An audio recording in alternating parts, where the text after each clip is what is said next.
Let's see how to create a template in Microsoft Word. First off, we want to open Microsoft Word. And as you can see right here, we have our document ready.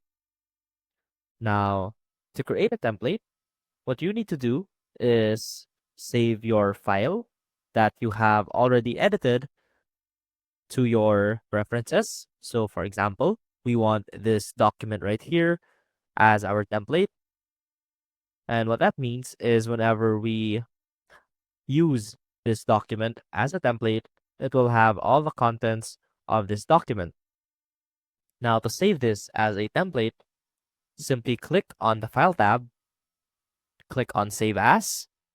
Now select where you want to save your Word template. Now let's say